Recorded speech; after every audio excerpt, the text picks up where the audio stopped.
अस्सलाम वालेकुम। मेरा नाम है ज़ीशान उस्मानी। आज हम जिस टॉपिक के ऊपर बात करेंगे वो है डिजिटल एविडेंस। होता ये है कि जब भी मैं वीडियोस वगैरह बनाता हूँ और पोस्ट लगाता हूँ तो उसमें लोकेशन को इनेबल कर देता हूँ। तो जिस जगह से मैं वीडियो बना रहा होता हूँ उस जगह की लोकेशन आपके पास आ जाती है। मिसाल के तौर पे अभी मैं बुरबैंक कैलिफोर्निया के अंदर हूँ तो इसकी लोकेशन आपके पास आ जाएगी। जब मैं मियामी में होता हूँ, किसी और मुल्क में होता हूँ, वहाँ की लोकेशन आपके पास आ रही होती है। कभी सऊदी अरब की आ रही होती है, कभी यूएई की आ रही होती है, कभी इस्लामाबाद की आ रही होती है। तो बहुत से लोग पूछते हैं कि इस लोकेशन को इनेबल करने का फ़ायदा क्या है। आजकल की इंटरनेट की दुनिया के अंदर आप इंटरनेट से डिसअपेयर नहीं हो सकते। आप जो चाहे काम करेंगे, जितना चाहे कोशिश कर लें, आपका डिजिटल एविडेंस, जिसे हम डिजिटल रेजिड्यू कहते हैं, वो कहीं ना कहीं किसी ना किसी जगह सेव ज़रूर हो रहा है। इंटरनेट से डिलीट कुछ नहीं होता। आपने एक तस्वीर पोस्ट कर दी, उसके बाद आप उसको डिलीट कर लिया। आपने कमेंट पोस्ट किया, उसको डिलीट कर लिया। फेसबुक पे पोस्ट लगाई, उसको डिलीट कर लिया। आपके हिसाब से तो वो डिलीट हो गई है, लेकिन दुनिया के किसी ना किसी सर्वर पे कहीं ना कहीं टाइम स्टैम्प के साथ वो ज़रूर मौजूद है। और जो देखने वाले लोग होते हैं वो जब चाहें, जैसे चाहें उसको देख सकते हैं। और गवर्नमेंट की और फेड्स की तो बात ही छोड़ दीजिए, हम जैसे आम जो लोग हैं, डेटा साइंटिस्ट, वो भी उस डेटा तक बड़े आराम से पहुंच सकते हैं। तो अगर आपको अपने आप को सिक्योर करना हो आजकल की दुनिया के अंदर, अगर आपको इंटरनेट से डिसअपेयर होना हो, तो one of the ways to disappear from the internet is to be available everywhere. ये लेसन मुझे बड़ा ज़बरदस्त तरीके से सीखने का मौका मिला।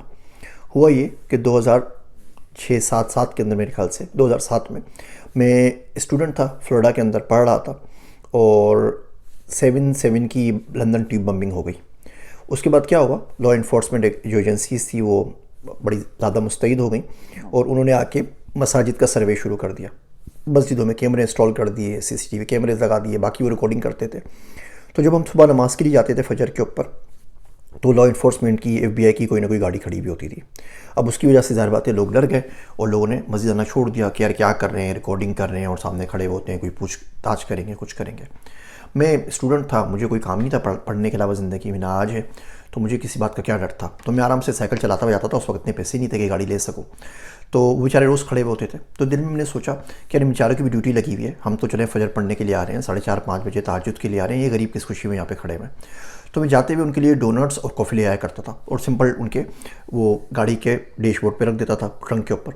तो कुछ दिनों बाद उन्होंने लेना शुरू कर दिया। इस तरीके से हल्के हल्के मेरी उन लोगों से दोस्ती हो गई।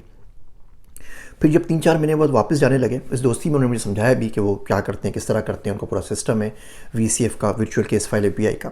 वो बताया। उस जानकारी से मैं उसके ऊपर पेपर लिख सका और मैंने पेपर लिखा FBI VCF pentagon of failures. उस पर सिस्टम डिज़ाइन पर्सपेक्टिव से 5 तरीके बताए जिसकी मदद से उनके सिस्टम को एक्सप्लॉइट किया जा सकता है।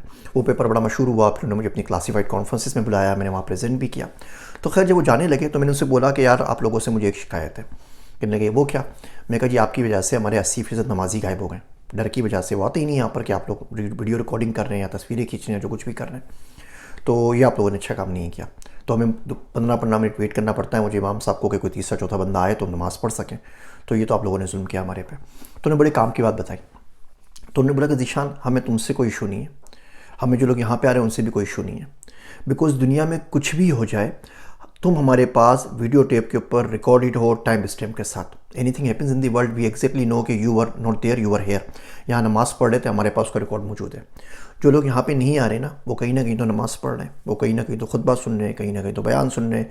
किसको सुन रहे हैं, क्या सुन रहे हैं, असल मसला वो है।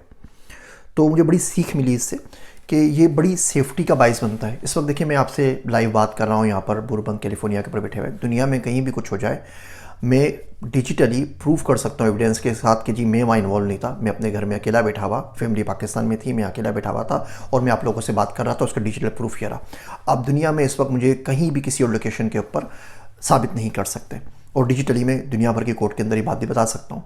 तो इसका बड़ा फ़ायदा होता है। तो आप जो ये इंस्टाग्राम पे पोस्ट करते हैं, फेसबुक पे पोस्ट करते हैं, देखिए ज़िंदगी में आपने गलत अगर कुछ किया नहीं ना, तो डरना किस बात का। तो उससे फ़ायदा ये होता है कि आपका एक digital residue, digital evidence collect हो रहा होता है, जमा हो रहा होता है, और आप बता सकते हैं कि इस वक्त मैं यहाँ पर इस शख्स से ये बात कर रहा था, ताकि आप किसी और मसले में ना फंसें। खैर, मेरा क्योंकि इंटरनेशनल ट्रैवल बहुत ज़्यादा है, लोगों से मिलना बहुत ज़्यादा है, मुख्तलिफ़ चीज़ें होती रहती हैं, तो मेरे लिए तो बड़े फ़ायदे का बाइस बनता है। आप लोगों को शायद इसकी ज़रूरत हो, शायद ना हो, लेकिन आप लोगों ने सवाल पूछा तो मैंने सोचा कि मैं कम से कम आपको बता दूं कि डिजिटल एविडेंस क्या होता है। ये लोकेशन, फेसबुक पोस्ट के ऊपर, तमाम चीज़ों के ऊपर जब लगाते हैं, इसका फ़ायदा क्या है। इवन अगर आप नहीं भी यूज़ कर रहे हैं ना, आप कोई भी तस्वीर अपलोड कर दे रहे हैं बगैर लोकेशन के, हज़ारों सॉफ्टवेयर ऐसे मौजूद हैं। हम सिंपल आपकी तस्वीर को डाउनलोड करें, उसको सॉफ्टवेयर में डालें, हमें बता देगा जी आपकी जियो कोऑर्डिनेट्स क्या थे, बाकी चीज़ें क्या थी, कौन सी लोकेशन पे किस कैमरा से, किस फ़ोन से आपने तस्वीर खींची है, वो इन्फॉर्मेशन भी उसमें सेव होती है। आपने आईफोन से लिए, एंड्रॉयड से लिया है, किस लोकेशन पे आप थे, किस तरीके से आपने लिए, उस वक्त एग्जैक्ट टाइम क्या हो रहा था, ज्योग्राफी क्या थी, सारी चीज़ें मिल जाती हैं। हम एक एप्लीकेशन के ऊपर काम कर रहे हैं मिलती जुलती, वो भी कुछ अर्से में लॉन्च होगी, तो फिर आपको उसमें मज़ीद तफसील से इसके बारे में बता दूंगा। मेरी छोटी छोटी बातें सुनने का शुक्रिया। मैं हूँ आप सबका ज़ीशान उस्मानी।